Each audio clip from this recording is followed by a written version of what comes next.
Kung automatic scooter ang hanap mo, pero ang gusto mo ay pormahan na parang naka-manual clutch, ito na ang Honda Navi. Sa halagang 60,900 pesos ay mapapasayo na ang bagong scooter ni Honda. Thank you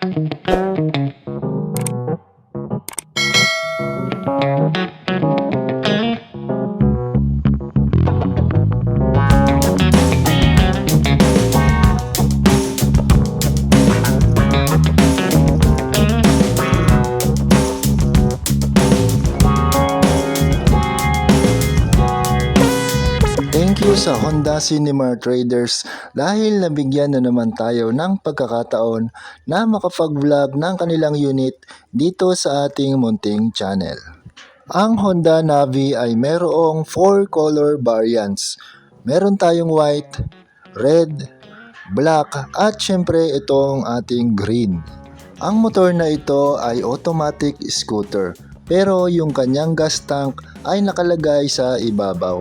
At yung kanya namang compartment ay malapit sa ilalim. Nandoon siya sa ilalim ng tangke. Medyo kakaiba siya guys kumpara sa usual na nakikita natin na nakalagay sa ilalim ng upuan yung kanyang compartment. Dito sa Honda Navi ay dito sa ilalim nakalagay yung kanyang compartment. At syempre secure din ito ng lock at meron din itong mechanical key. Kapag itong Honda Navi guys ang gagamitin mo ay medyo maninibago ka talaga dito. Pero dahil ito ay automatic scooter, meron din siyang single monoshock sa kanyang likuran na kulay red. At ang kanyang gulong sa likuran ay 90 by 100 by 10 at ito ay tubeless. Pareho po itong naka-mechanical leading trailing or naka-drum brake yung kanyang braking system sa likuran at sa harapang gulong. Ang engine naman nito ay 4-stroke, single overhead cam at ito ay naka-air-cooled. Meron din itong 109cc displacement pero sa papel ito po ay 110cc. Dito sa may bandang gilid nakalagay yung kanyang susian at ang dashboard nito ay naka-analog pa rin guys. Ang starting system nitong si Honda Navi ay electric at meron din siyang kick starter.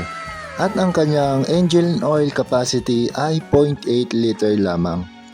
Medyo mahaba yung pagkakalagay ng kanyang signal light at ito ay naka-bulb type. Kapareho ng kanyang headlight at tail light. Pero kung gusto mo namang mag-upgrade ay marami namang nabibili sa online ng mga replacement na ilaw. Inverted po ang kanyang shock at ganito naman yung pormahan ng kanyang braking system sa unahan. Ito po ay naka-drum brake.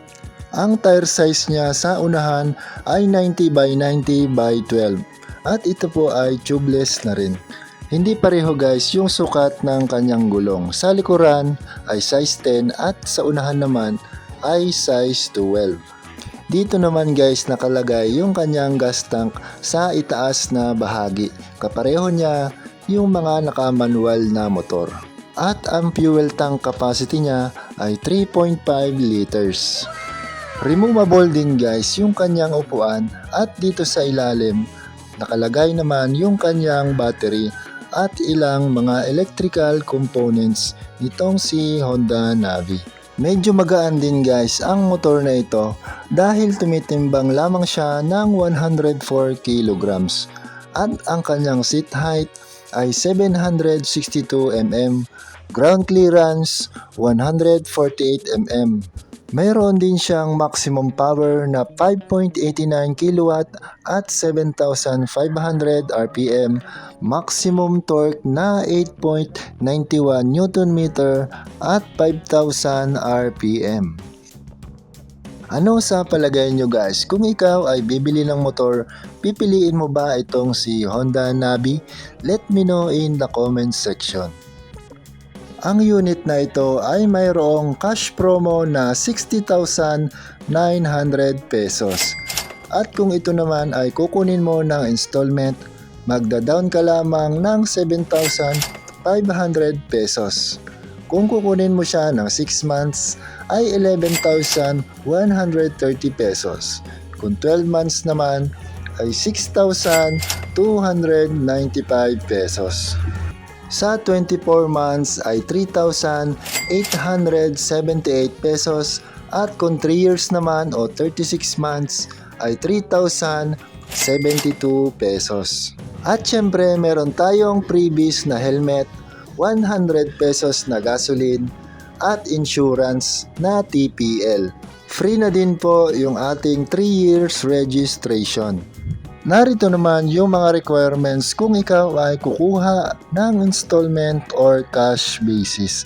Kapag installment, kailangan mo lang ng 2 pieces valid ID, 3 copies, photocopy of electric bill, 2 pieces ID picture passport size, at yung client ID number. Kapag cash naman, 2 pieces valid ID, 3 copies, at client ID number. Yung client ID number guys ay nakikita kapag ikaw ay nag-register sa LTO portal. At kung ikaw ay interesado sa motor na ito, pwede kang pumunta dito sa Honda Cinemark Traders Incorporated para mag-inquire dito sa Honda Navi. Meron tayong 4 na color variants dito. Meron tayong available na color black, kulay red, white, at itong ating kulay green. Nakalimutan kong sabihin guys na itong Honda Navi ay hindi po naka-fuel injection. Hindi po siya naka-PGM FI. Karburador po ang inilagay dito ni Honda. Ibig sabihin pwede kang mag-upgrade dito ng karburador. At less maintenance din daw ito sabi ng iba. Again guys, hindi po tayo pare-pareho ng preferences pagdating sa ganitong mga motorcycle. Merong mga tao kasi na mas prefer nila yung fuel injection at meron namang iba na mas gusto nila yung nakakarburador dahil mas madali daw itong i-maintain at mas madaling palitan kung sakali mang ito ay masisira. Pero ganun pa man, kayo pa rin ang masusunod kung ano ang mas preferred ninyo. Bago tayo magtapos ay maraming salamat muli sa Honda Cinemark Traders Incorporated sa pagbibigay sa atin ng pahintulot na makapag-vlog dito sa kanilang mga unit.